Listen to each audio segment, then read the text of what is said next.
Gaano kahirap ang buhay ng isang empleyado? Tingnan ang lalaking ito para lubos na maunawaan. Bilang isang news anchor na laging tapat sa trabaho, dapat niyang tiyaking mapanatili ang kanyang posisyon. Bukod sa kanyang pangunahing trabaho, kailangan din niyang tanggapin ang mga walang katuturang hiling ng kanyang supervisor. Ang pagpunta sa studio ng mas maaga ng 2 oras para mag-ensayo, kasama ang isang grupo ng mga bata para sa live broadcast, nakikilahok sa mga role-playing game. Sa ilalim ng panggigipit ng supervisor, wala siyang magawa kundi magtiis, ngunit sa sandaling humarap sa kamera, agad siyang pumapasok sa kanyang papel. Sinusuot ang maskara ng empleyado, bumalik sa pagiging matalas at maayos ng isang profesional na tagapagbalita. Nang araw na iyon, nag-uulat ng balita sina tagapagbalita Kibaek at kasamahan Haeyeon nang biglang sumugod sa studio ang asawa ni Haeyeon. Nag-akusa sa harap ng kamera na may malisyosong relasyon si Kibaek sa kanyang asawa. Umakyat siya kay Kibaek upang ibuhos ang galit, ginawang magulo ang buong studio para makakuha ng atensyon ng manonood. Si Kibaek, na walang sala, ay naging biktima. Plano ng control room na putulin ang live broadcast, ngunit sa gitna ng gulo, kinunan nila ang larawan ni Kibaek na nakataas ang butas ng ilong. Nag-viral ang larawang ito sa online na nagpabura sa imahe ni Kibaek. Kailangan pa rin niyang mag-isip ng paraan para tulungan ang supervisor na sumulat ng report at ayusin ang gulo dahil lang sa sinusubukan niyang umabot sa posisyon ng main news anchor. Umaasa siyang makakamit niya agad ang pangarap niya, ngunit sa sobrang stress, sumasakit ang tiyan ni Kibaek. Nakakainis, habang nasa loob ng elevator, bigla itong huminto para sa maintenance. Ikinulong siya kasama ang isang babae na nagngangalang Uju. Isa siyang entertainment show writer at workaholic din, ayaw magsayang ng oras. Sinubukan niyang buksan ang pinto ng elevator at humingi ng tulong kay Kibaek. Sinubukan ni Kibaek ipaliwanag ang kasalukuyan niyang sitwasyon pero hindi interesado si Uju sa mga detalye at gusto lang makalabas doon sa lalong madaling panahon. Sinubukan niyang humingi ng tulong at sa wakas ay nakuha ang atensyon ng maintenance staff. Tiniis na ni Kibaek ang huling limitasyon. Pagkatapos makalabas ni Uju, nanatili siya sa elevator, hindi naglakas loob gumalaw. Sa huli, kailangang hilahin siya palabas ng maintenance staff. Paglabas sa banyo, gumaan ang pakiramdam ni Kibaek. Hindi sinasadya, narinig niya ang mga kasamahan na nag-uusap tungkol sa karera para sa posisyon ng main announcer. Lumabas na bago magdesisyon ang pamunuan ng istasyon. Kukunin nila ang opinyon ng mga producer at direktor tungkol sa mga aplikante. Ngayon, isinama na ng pamunuan si Kibaek sa listahan ng mga aplikante. Kailangan lang niyang magsikap pa ng kaunti para makuha ang huling tagumpay. Nagkataon naman, may isang guest sa live radio show na umabsent at nagmamadaling naghahanap ng kapalit ang direktor. Nang makita niya si Kibaek, itinuring niya itong tagapagligtas. Noong una, balak ni Kibaek na tumanggi, ngunit naalaala ang pinag-usapan ng mga kasamahan. Nagbago ang kanyang isip at pumayag. Pagkatapos magsimula ang show, sa bahagi ng interaksyon, kailangang magbasa si Kibaek ng isang tula ayon sa hiling ng manonood. Isang manonood ang humiling ng tula tungkol sa hayop kung saan lahat ng salita ay tunog na ginagaya ang ingay ng hayop. Ipinakita ni Kibaek ang profesional na kasanayan, walang maliit na panti. Hindi sinasadyang narinig ni Uju at ng mga kasamahan ang programa at nag-interes kay Kibaek. Bilang isang entertainment show writer, ang pangunahing trabaho ni Uju ay lumikha ng magandang script ng programa at maghanap ng angkop na guest. Kamakailan, ang entertainment show na pinangangasiwaan ni Uju, ang Running Man, ay nangangailangan ng lalaking guest. Ang orihinal na napili ay si Kim Jong-hyun na may malisyosong relasyon kay Haeyeon. Pagkatapos mabunyag ang istoryang ito, tuluyang gumuho ang imahe ni Kim Jong-hyun at hindi na siya makakalabas pa sa programa. Nakita ni Uju si Kibaek na may angkop na katangian at nagsumite ng proposal sa istasyon. Laging tumatanggi si Kibaek na sumali sa anumang entertainment show para maprotektahan ang personal na imahe. Ngunit pagkatapos ng insidente kung saan nanggulo ang asawa ni Haeyeon, naging usap-usapan si Kibaek sa publiko. Pinayuhan siya ng pamunuan na mag-focus sa entertainment show, subukang palawakin ang career path at bumuo ng bagong imahe. Labag sa loob, pumayag si Kibaek na makipagkita kay Uju, ngunit nag-aalangan pa rin. Sa puso niya, tinututulan niya ang entertainment show, kaya naghanap siya ng maraming dahilan para iwasan si Uju. Nagsinungaling siya na naaksidente ang kanyang bukong-bukong ilang taon na ang nakalipas. Hindi pa siya tuluyang gumaling kaya hindi siya makasali sa mga high-intensity activities sa programa. Ngunit masusi siyang inimbestigahan ni Uju at nalamang noong nakaraang taon, si Kibaek ang nakakuha ng pinakamaraming puntos sa basketball tournament ng kumpanya at nagtala pa ng record. Nag-explain na lang si Kibaek na ginawa niya iyon para mapansin ng pamunuan at kasamahan. Ngunit ngayon ay hindi na kayang gampanan ang responsibilidad na ito ng kanyang kalusugan. Sa isang mabilis na pag-iisip, naglaro si Uju kaya napatalon si Kibaek nang makita ang ipis sa sahig. Kitang-kita na malusog si Kibaek at nagsisinungaling lang. Para kumbinsihin si Kibaek, nagpatuloy si Uju sa paghingi ng tulong sa pamunuan. Sa trabaho, hindi nakakuha ng suporta si Kibaek mula sa pamunuan at sinisindihan pa siya ng ibang mga tagapagbalita dahil sa kompetisyon para sa posisyon ng pangunahing host. Sa kawalan ng ibang opsyon, napilitan si Kibaek na tanggapin ang paglahok sa programa ni Uju sa ilalim ng utos ng supervisor. supervisor. Dahil sa prinsipyo ng seryosong trabaho at responsibilidad, nagpuyat si Kibaek sa pag-aaral ng nilalaman ng programa. Sa araw ng filming, nag-organisa si Wooju ng dodgeball match kasama ang lahat ng mga guest. Ang laro ay sadyang magaan at masaya. Ngunit nang sumali si Kibaek, nagbago ito at naging dramatikong kompetisyon. Nag-focus si Kibaek sa laro, determinado na talunin ang kalaban. Sunod-sunod na tinamaan ang ulo ng 3 tao sa kabilang panig. Sa panahon ng break, uminom ang lahat ng inumin ng sponsor. Ngunit tumanggi si Kibaek, nakatutok lang sa laro at gustong iwi ang inumin. Hindi na nakayanan, hinila ni Wooju si Kibaek sa isang bakanteng technical room para mag-usap. Ipinaliwanag niya na ito ay isang masayang laro na nangangailangan ng team cooperation at hindi dapat gawing labanan. Kung hindi, walang entertainment value ang show at ituturing siyang outsider sa industriyang ito. Hindi sang-ayon si Kibaek at tatangkang magprotesta, ngunit bumahing at hindi sinasadyang nahawakan ang high voltage wire sa tabi niya. Nakuryente siya at agad nawalan ng malay. Pagkagising, hinarap niya ang pag-aalala ni Wooju. Ayos lang siya pero sobrang sumasakit ang ulo niya dahil sa sobrang daming sinasabi ni Wooju. Nang makabawi sa sarili, napansin ni Kibaek na ang inasal niya ay hindi talaga ang kanyang karaniwang estilo. Hindi rin niya maintindihan ang dahilan kaya nagmamadali siyang bumalik sa grupo. Dahil sa pagkawala ng kuryente, lumipat ang lahat sa labas upang mag-ipon. Ang male idol singer na tinamaan ni Kibaek sa ulo ng 3 beses sa ilalim ng matinding sikat ng araw ay naging iritable. Mapangot siya at tinawag si Kibaek na walang silbi, gumagawa ng problema dahil sinira ang circuit breaker. Nang dumating ang assistant para pakalmahin ang singer, naitulak siya sa lupa at napilitang yumuko para humingi ng tawad. Hindi na makatiis si Kibaek, hinawakan ang kwelyo ng singer at sumigaw na lahat ng tao dito ay pantay-pantay. Walang sinuman ang dapat hiyain dahil lang sa mas mababang estado. Para maturuan siya ng leksyon, itinaas ni Kibaek ang kanyang kamay para sampalin siya. Ngunit sumugod si Wooju, itinumba si Kibaek sa lupa. Agad na nagising si Kibaek, tiningnan ang kanyang ginawa ng may pagtataka. Pagkatapos ng insidente ng pagkakakuryente, natuklasan ni Kibaek na mayroon siyang espesyal na kakayahan na hindi makapagsinungaling at nagsimulang hindi makontrol ang pagsasabi ng katotohanan sa lahat. Sa break ng programa, sinermonan niya ang isang aroganting idol singer, ikinagulat ng lahat. May nagvideo pa at nagpost sa internet. Maging si Kibaek ay nalito, hindi niya maintindihan kung bakit siya nagbago. Ang idol singer na sinermonan ni Kibaek hanggang sa nagduda na sa sarili, ngayon ay nawalan ng dignidad. Ipinahayag niya na mayroon siyang post-traumatic stress disorder at nagpa siya na umalis sa programa. Nagalit ang pamunuan ng istasyon, naghanap kay Kibaek para singilin. Sa kalagitnaan ng pagkabalisa, hindi sinasadyang narinig ni Kibaek ang dalawang tsismosang kasamahan na nagbiro na siya na ngayon ang mukha ng kampanya laban sa paninigarilyo at hindi na siya dapat manigarilyo. Hindi na naman niya mapigilan ang sarili at sinabi ang katotohanan na mahigit 1 linggo pa lang siyang huminto sa paninigarilyo at sinabi pa na ang kasamahan ay amoy ashtray bago binigyan ito ng mint. Nang marinig niya ang sarili na nagsabi nito, nagulat si Kibaek kaya dali-dali niyang tinakpan ang kanyang bibig. Sinubukang iwasan ang pakikipag-usap sa iba. Ngunit sa huli, hindi niya napigilan ang sarili na sabihan ng diretso ang isang kasamahan na laging nagpasa ng trabaho na masama ang ugali nito, laging nagpapasa ng mahirap na trabaho sa mga nakabababa. At pagkatapos ay magrereklamo kapag hindi maganda ang gawa. Para maiwasan ang dagdag na gulo, nagsuot si Kibaek ng animal mascot head para mag-camouflage at umupo kasama ang isang kaibigan sa isang tahimik na lugar para magpahinga. Hindi rin maintindihan ng kaibigan niya kung bakit ang isang profesional na tagapagbalita tulad ni Kibaek na naghahatid ng balita, ngayon ay gumagawa ng balita araw-araw. Nag-aalala si Kibaek, hindi alam kung paano tatapusin ang sitwasyong ito at nakaramdam ng matinding paghihirap. Sa sandaling iyon, dumating si writer Wooju, umaasa na hihingi ng tawad si Kibaek sa singer para kumbinsihin itong bumalik sa programa at mailigtas ito sa pagkansela. Alam naman ni Kibaek na ang pinakamahusay na paraan para malutas ang sitwasyong ito ay ang humingi ng tawad. Ngunit alam niyang malinaw na kung makikita niya ang singer, hindi na naman niya mapipigilan ang sarili na murahin ito bilang isang masamang at aroganting tao. Kaya, kailangan ni Kibaek na tanggihan ang alok ni Wooju. Nang sinermonan siya ng pamunuan, mahigpit niyang isinara ang kanyang bibig, sinubukang mag-distract sa pamamagitan ng pagkanta ng kanta ng girl group sa kanyang isip para pigilan ang pagnanais na sabihin ang katotohanan. Pagkatapos ng trabaho, muntik nang maatake si Kibaek ng mga tagahanga ng singer. Nagpumiglas siya buong gabi bago makapagmaneho patungo sa ligtas na lugar. Pagkatapos ng isang araw ng kaguluhan, nagsuot ng mask si Kibaek at tahimik na bumalik sa bahay ng kanyang mga magulang para pansamantalang manatili ng isang gabi. Nang makita si Kibaek na tahimik buong gabi, ang kanyang ina na alam ang sitwasyon mula sa balita. Hindi maiwasang mag-alala dahil umaasa ang buong pamilya kay Kibaek para sa kanilang ikabubuhay. Gustong kausapin ng pamilya si Kibaek, kaya tinanggal ang kanyang maskara, ngunit hindi inaasahang may nakadikit pang tape sa kanyang bibig sa likod ng maskara. Sa sobrang pagod, nakipagtalo si Kibaek ng ilang salita sa kanyang pamilya at tumakbo palabas. Nagkataon naman, nag-imbita si Wooju na magkita. Hindi alam kung saan pumunta si Kibaek kay Wooju. Ngayon, kanselado na ang programa, tumangging makipagkita ang singer kay Wooju, kaya nalulula siya at alam lang niya na mag-inom.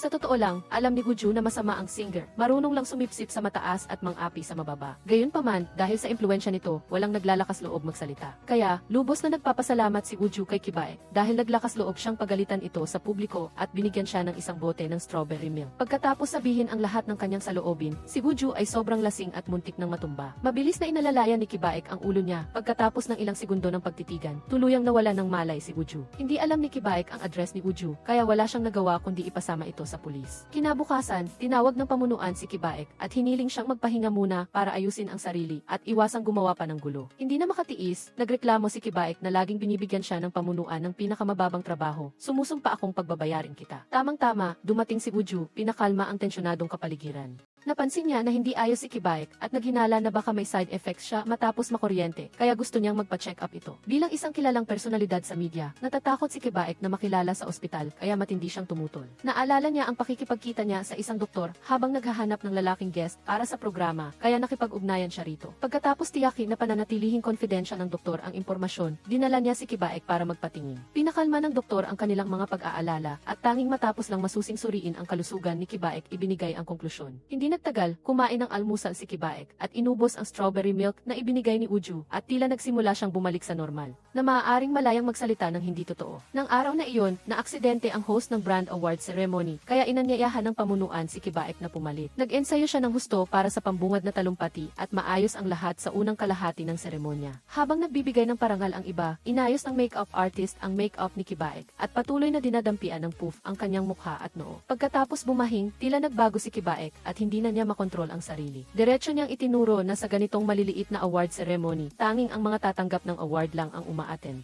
Na hindi na nga isinasama ang pagpapakilala ng nagbigay ng award at diretsong inaanunsyo na lang ang nanalo sa kategorya. Pinawisan ng husto si Kibaek matapos sabihin ang mga salitang ito at balak na sanang umalis sa pag-host, ngunit nagpumilit si Wooju kasama ang mga kasamahan na bumalik siya sa entablado. Dahil sa takot na magkamali sa pagsasalita, si Kibaek na lang ang nagbigay ng parangal sa mga susunod na nanalo. Nang mabasa niya ang mahabang speech na parang ahas tubig, hindi niya napigilang itanong kung bakit kailangan pang pasalamatan ang napakaraming tao. Kung gusto niyang magpasalamat, siya na lang mismo ang maghanap at magpasalamat. Sobrang naging tensyonado ang kapaligiran sa event, kaya nagmamadaling tinapos na nanalo ang speech at umalis sa entablado nang hindi lumilingon. Sa wakas, mabilis na ipinakilala ni Kibaek ang aktor na nanalo ng Actor of the Year Award sa bilis ng kidlat, ngunit hindi sinasadyang naibunyag ang kanyang drug scandal. Nagalit ang aktor, sinampal si Kibaek hanggang sa nawalan ito ng malay mismo roon. Sinira ni Kibaek ang seremonya, sinuspinde ng pamunuan ang kanyang trabaho at hiniling na ayusin niya ang sarili. Kinansela ang inuupahang apartment at kotse ni Kibaek. Ayon sa ulat ng pagsusuri, pagkatapos ng pagkakakuryente, nasira ang utak ni Kibaek na nagdulot ng emotional disorder at pagbabago ng personalidad na humantong sa kawalan ng kontrol sa kanyang pananalita at pagkilos. Katulad ng isang uri ng demensya, nang makita ang kanyang kaibigan na bumagsak, dinala siya ng isang kaibigan sa tabing dagat para mag-relax. Ngunit si Kibaek ay makakapag-isip lang tungkol sa krisis sa karera na kanyang kinakaharap. Ang mga taon ng pagsisikap ay naging walang kabuluhan, kaya nalulumbay si Kibaek at umakyat sa mga bato, sumisigaw para ilabas ang kanyang paghihirap. Nagkataon namang dumating din si Wooju dito para maghanda para sa bagong programa. Nang makita si Kibaek na nakatayo sa mataas na lugar, inakala niyang may balak itong masama. Nahirapan si Kibaek na kumalma, ngunit dahil sa pangulit ni Wooju, lalo siyang na-stimulate. Kung hindi dahil kay Wooju, hindi siya magiging ganito. Sinubukan ni Wooju na kumbinsihin siyang bumaba, ngunit lalo siyang na-stimulate at bigla siyang nadulas at nahulog. Sinundan siya ni Wooju para iligtas siya at dalhin sa dalampasigan. Pagkatapos pakinggan ang paliwanag ni Kibaek,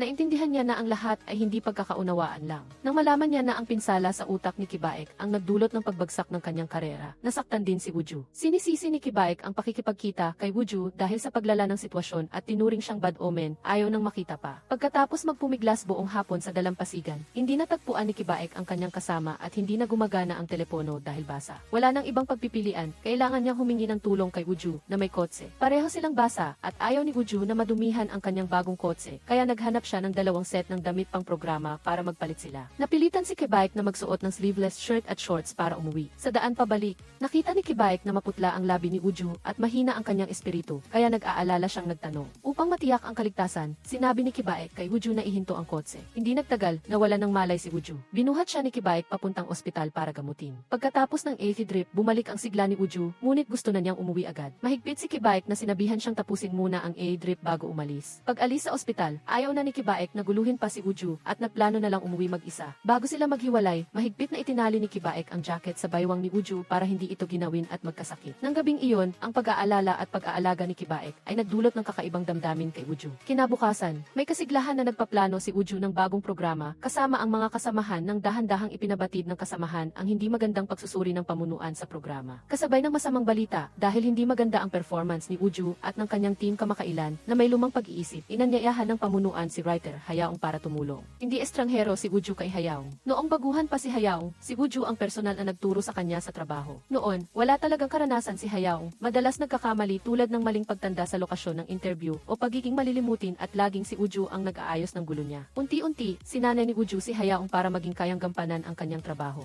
At pagkatapos ay na-recruit ng ibang team. Ngayon, pagkatapos ng 2 taon, nakatrabaho na naman ni Wooju si Hayaong. Mula sa pagiging mahiyain na bagong empleyado sa harap ni Wooju, ngayon ay naging isang independent businesswoman si Hayaong. Sa pagbabalik na ito, hindi siya natakot na insultuhin si Wooju. Ganap na binabaliwala ang kanilang nakaraang relasyon bilang guro at estudyante. Hindi nag-abalang makipagtalo si Wooju sa kanya, gusto lang niyang mabilis na maghanda para sa bagong programa. Naghahanap ng guest stars na umaasang lalahok sila sa programa. Gayunpaman, hindi sinusuportahan ng pamunuan ang bagong programang ito ni Wooju. Sa ngayon, siya lang ang nagpaplano at hindi pa nga natukoy ang schedule ng broadcast. Agad na tinanggihan ng mga bituin ang kanyang imbitasyon.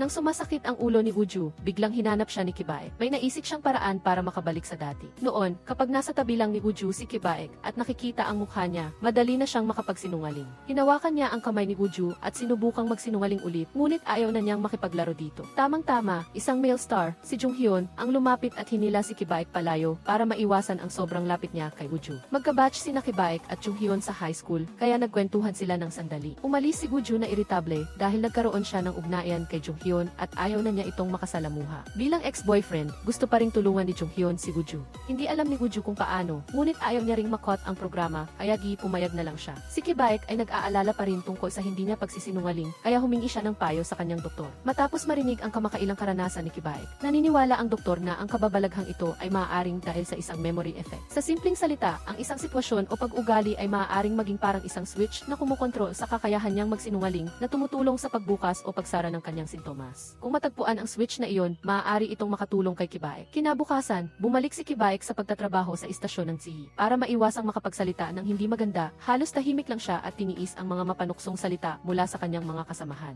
Nang magtipon sila para magkwentuhan at kunin ang upuan niya, hindi na rin umangal si Kibaek, kundi lumuhod na lang siya at nagtrabaho. Nang makitang malungkot si Kibaek, hinikayat siya ni Wooju na mag-ayos ng sarili na sinasabing hindi naman masama ang maging tapat. Gayunpaman, iniisip lang ni Kibaek na kapag nabuksan ang switch sa kanyang isip, magiging parang time bomb siya na sinisira ang sarili niyang karera. Napansin ni Wooju na ganap nang nawala ng kumpiyansa si Kibaek, kaya palagi niyang idinidiin na dapat niyang protektahan ang kanyang sarili at huwag mawala ang kanyang pag-asa. Naaalala ni Kibaek ang mga salita ni Wooju nang payagan siya ng pinuno na subukan ang kanyang kakayahan sa pagpili para sa evening news na programa. Itinuring niya itong pagkakataon na mabawi ang kanyang posisyon. Kahit sinabi ng kanyang mga kaibigan na ang audition ay isang palabas lang at nakatakda na ang mapipili, nagpumilit pa rin siyang sumali sa kabila ng mga masasamang bulungan tungkol sa kanya. Handa si Kibaek na harapin ang hamon, ngunit hindi inaasahang, bago magsimula ang audition, bigla siyang bumahing at hindi na kontrol ang sarili, napilitang sabihin ang totoo niyang iniisip. Naramdaman ni Kibaek na may mali, sinubukan niyang panatilihin ang kanyang kalmado. Ang mga empleyadong mahilig magsismisan sa likod niya ay nangutya na may mukha pa rin siyang sumali sa audition.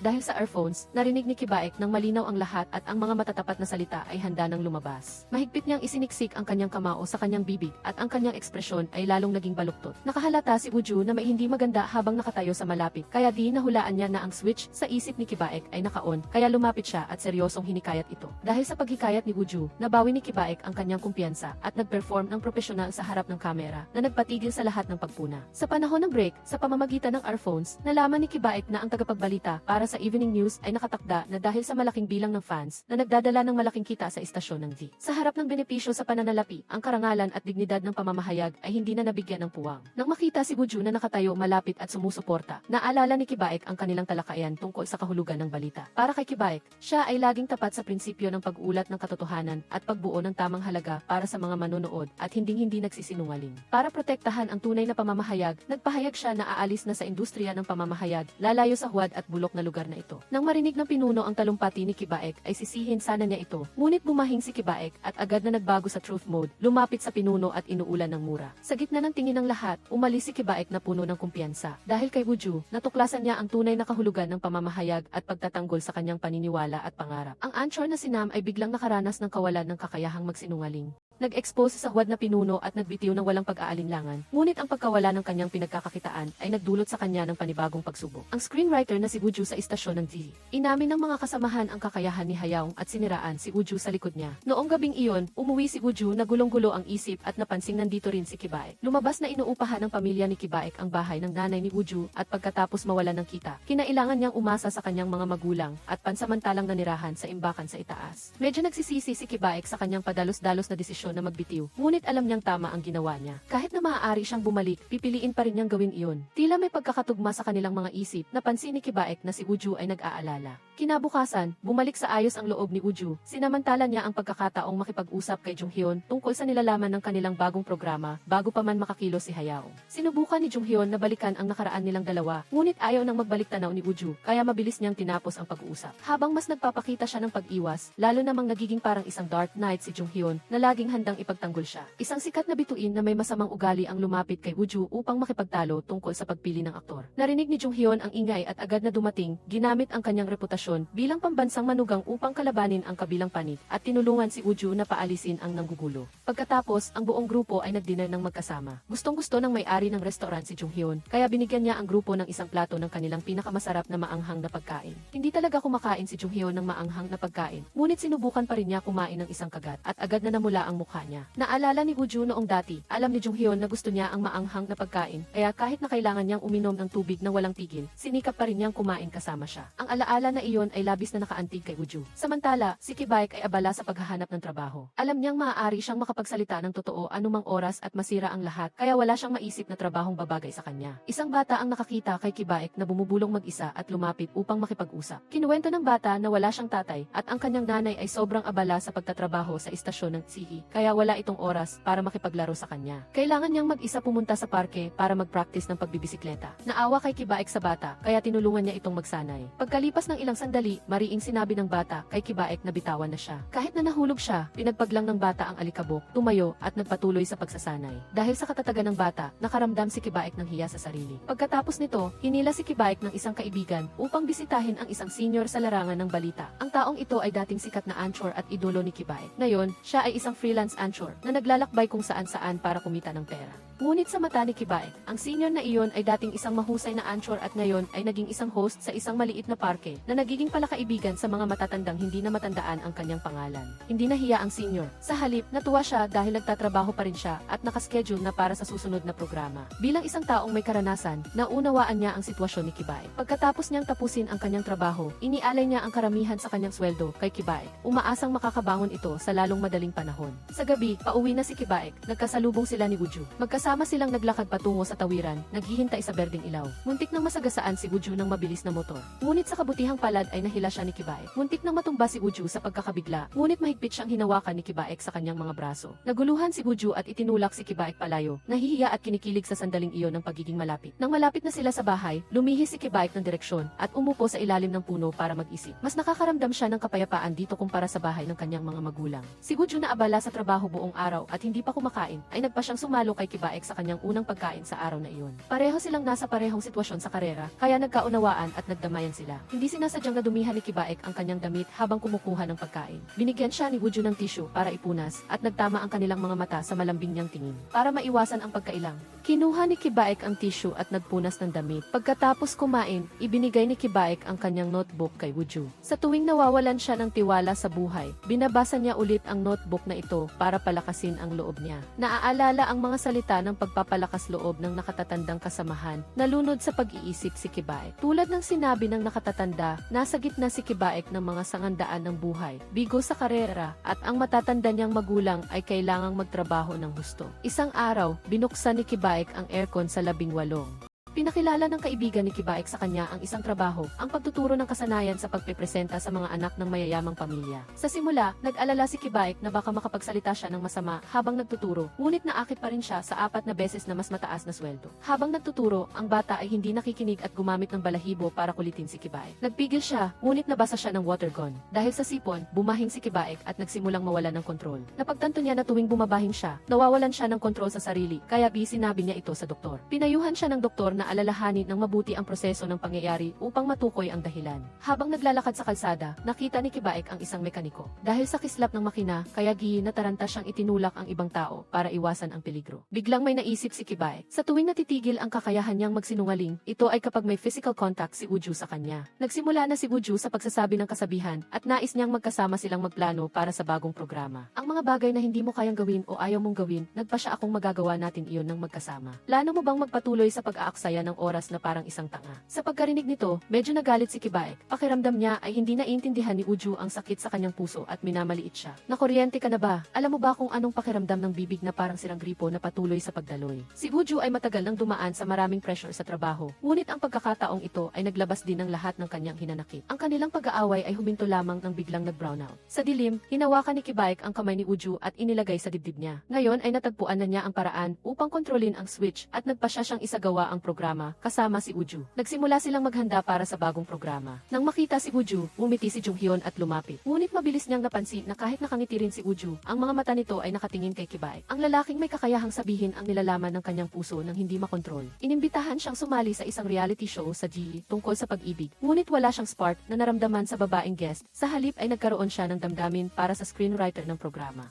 Ang screenwriter, si Woo Ju, ay nahihirapan sa pagiging malikhain at si Kibaek, na madalas nasa truth mode, ang nagbigay inspirasyon sa kanya. Dahil dito, naisip niyang gumawa ng reality show tungkol sa pag-ibig kasama si Kibaek. Ang presensya ni Woo Ju ang susi para makapagbukas ng loob si Kibaek. Para kay Kibaek, ang pagsali sa programa ay isang mahusay na pagpipilian dahil malulutas nito ang kanyang problema sa kabuhayan at maaari niya ring obserbahan ang kanyang sarili sa lahat ng oras. Mabilis silang nagkasundo at pumirma ng kontrata sa presensya ng doktor ni Kibaek at nagsimulang maghanda para sa programa. Hindi lamang si Kibaek at ilang iba pang mag-asawa ang kasali sa programa, kundi pati na rin ang bituin na may titulong pambansang manugang, si Jung Hyun. Walang nakakaalam na sumali si Jung Hyun sa programang ito para kay Woo Ju. Pagkatapos nilang maghiwalay, itinuring ni Woo Ju si Jung Hyun na parang estranghero, ngunit hindi pa rin makalimutan ni Jung Hyun si Woo Ju. Sinamantala niya ang pagkakataong ito upang ayusin ang relasyon niya dito. Mabilis na nagsimula ang pag-shoot ng programa at isa-isang nagpakilala ang mga bisita. Nang dumating ang pagkakataon ni Kibaek, naging medyo nakakaaliw ang eksena nang sabihin niya ang lahat ng naisip niya.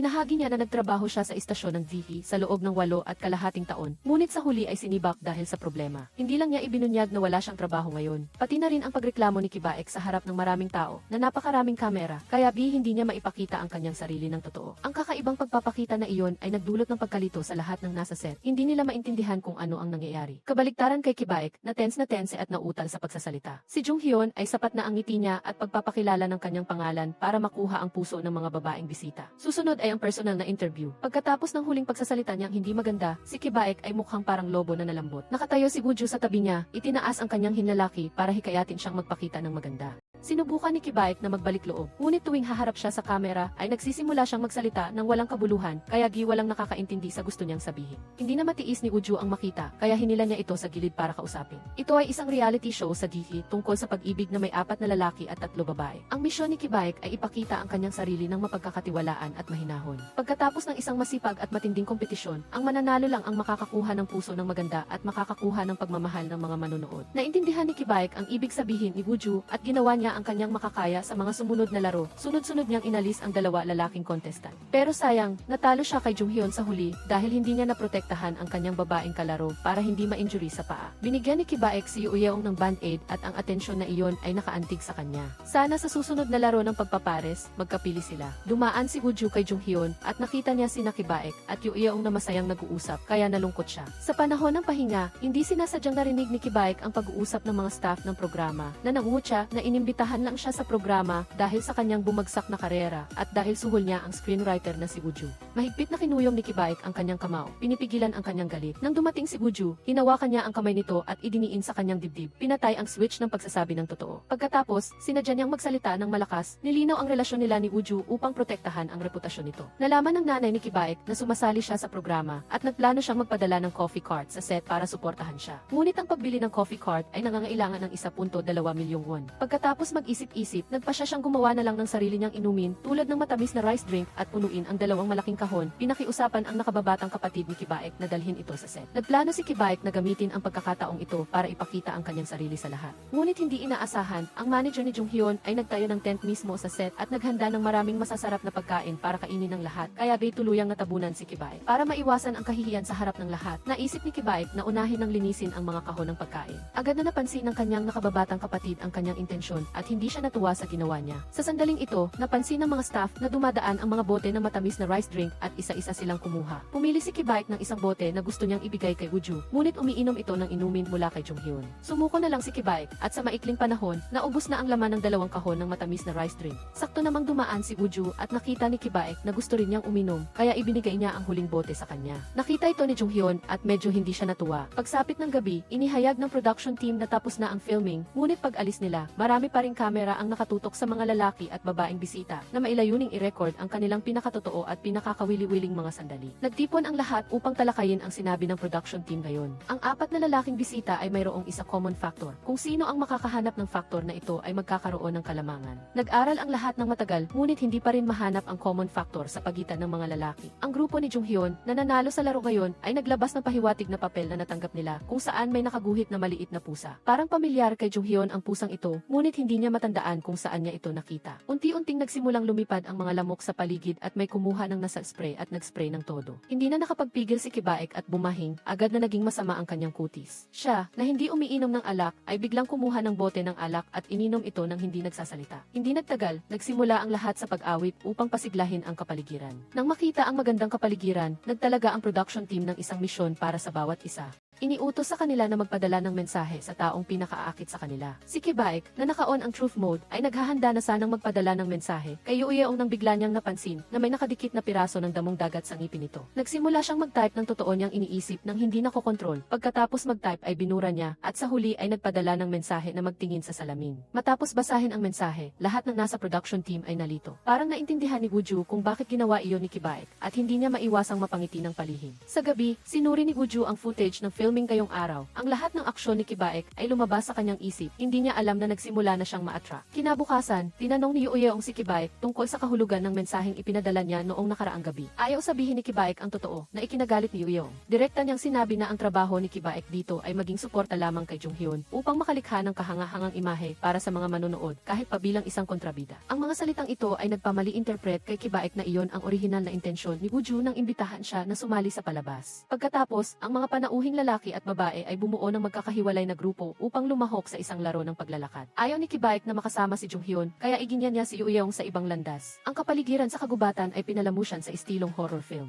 Silang dalawa ay maingat na naglakad, hindi sinasadyang nahawakan ni Kibaek ang kupas na pulang lubid sa gilid at pagkatapos ay pinunasan ang kanyang mukha na nag-iwan ng pulang mansa sa kanyang mukha na ikinagulat ni Yuyeong. Habang naglalakad, hindi sinasadyang nadula si Kibaek at nahulog sa gilid ng dalisdis. Bumalik si Yuyeong upang hanapin ang production crew para humingi ng tulong. Nang marinig ang balita na nawawala si Kibaek, agad kinuha ni Wooju ang flashlight at pumasok sa kagubatan upang maghanap. Nag-alala si Junghyun para sa kaligtasan ni Wooju at nagalit sa direktor. Pagkatapos ng ilang kaguluhan sa kagubatan, sa wakas ay natagpuan ni Wooju si Kibaek. Ngunit galit pa rin si Kibaek at binaliwala ang mga salita ni Wooju sa ilalim ng pag-iit ni Wooju. Siya ay nagsimulang magsalita ng tapat tungkol sa kung paano niya naramdaman na ginamit siya bilang isang kasangkapan para sa palabas at tinanong si Wooju kung ano ba talaga ang gusto niya sa kanya kaya siya inanyayahan na sumali. Hindi inaasahan ni Wooju na nagdulot siya ng hindi pagkakaintindihan kay Kibaek kaya di napilitan siyang sabihin ang totoo. Ang kanyang puso ay nabagabag at ngayon ang kanyang puso ay nababagabag pa rin. Ang reality show ng pag-ibig na ito ay talagang matapang dahil inimbitahan nito pati ang mga unang pag-ibig ng mga lalaking panauhin. Ang babae ay may dalisay na kagandahan tulad ng sinag ng buwan na nagpatalo sa mga babaeng panauhin. Ngunit sa harap ng tunay na pag-ibig ng mga lalaking panauhin, kahit ang unang babae ay kailangang sumuko. Si Kibaek ay inanyayahan na sumali sa love show na ginawa ni Wooju. Sa isang laro, nadulas siya at nahulog sa gilid ng dalisdis sa kagubatan. Si Wooju ay nag-iisang sumugod sa kagubatan upang maghanap at palihim na ipinahayag ang kanyang damdamin para sa kanya. Silang dalawa ay lumabas sa kagubatan na may awkward na pakiramdam. Nakikita ang isa-ki-isa na pinag-aalala at inaalagaan ng ibang kasarian. Ang kanilang mga puso ay may hindi maipaliwanag na damdamin. Nang gabing iyon, hindi makatulog si Kibaek. Kinuha niya ang pahiwatig plastik na papel na napanalunan ng grupo ni Jonghyun sa nakaraang laro. Ang larawan ng pusa doon ay nagbalik sa kanya ng mga alaala. Noong high school, sina Kibaek at Jonghyun ay magkaklase. Gusto nilang pareho ang isang babae at ang babae ay gumuhit ng eksaktong kaparehong pusa. Samantala, si Wooju ay nagbabrowse sa photo album sa kanyang telepono na naglalaman ng iginuhit kamay na larawan ng pusa at pati na rin ang larawan ni Kibaek noong high school. Hindi niya mapigilan ang sarili na tumawa, ngunit nang bumalik sa katinuan, sinubukan niyang pigilan ang sarili na huwag maging mapangarapin. Hindi rin makatulog si Jonghyun dahil sa pag-aalala kay Wooju, kaya kumuha siya ng inumin at hinanap ito para makipag-usap. Sa kanilang pagbalik sa dormitoryo, hindi sinasadya silang nagkita ni Kibaek. Sinubukan ni Wooju na magtago sa isang malaking paso sa tabi ng kalsada, ngunit dahil sa mahigpit niyang paghawak sa takip ay nabuking siya, kaya napilitan siyang magsinungaling na iniisip niya ang tungkol sa nilalaman ng bagong laro. Sa nakakailang na sitwasyong ito, nagpa siya si Kibaek na magkunwari na hindi nakita at dumiretso, na labis na ikinahiya ni Wooju. Kinabukasan, nagpatuloy ang paggawa ng pelikula. Ang mga panauhin ay hiniling na maghanda ng almusal para sa taong kinainteresan nila. Ang mga pares na matagumpay na nagkaisa sa pagpili ay magkakasamang kakain at makakatanggap ng huling pahiwatig tungkol sa mga pagkakatulad ng mga lalaki. Habang ipinapaliwanag ang nilalaman ng laro, sandaling nagtagpo ang tingin ni Wooju at Kibaek. Pareho silang walang kamalay-malay na umiwas ng tingin sa sandaling napansin ito ni Jonghyun. Habang abala ang lahat sa paghahanda ng almusal, si Kibaek ay nag-iisip, nakatingin ng matagal sa pata sa mga sangkap. Bigla siyang nakaisip ng ideya, inilagay ang pata sa gitna ng spicy rice cake na lumikha ng isang ulam na may kakaibang pagkakalatag. Nang dalhin niya ang plato sa harap ni Yuyeong, nagulat siya na pumayag itong mag-almusal kasama niya. Bagaman tila siya ay medyo mabagal umintindi at ang kanyang mga salita ay medyo walang kabuluhan, hindi si Kibaek ang ideal na tipo ni Yuyeong. Gayunpaman, ang pagiging tapat ni Kibaek ay minsan nakakapag-antig sa kanya at iniisip niya na hindi rin siya masama. Silang dalawa ay nagtagumpay sa pagpapares at nakatanggap ng isang pahiwatig na card na nagpapakita ng larawan ng snowflake at mga labi. Si Yuyeong ay nagkusang loob ding ibinahagi kay Kibaek na ang pahiwatig na nakuha ng mga babae kahapon ay si Suzy. Nang marinig ito, biglang naintindihan ni Kibaek, hindi nagtagal.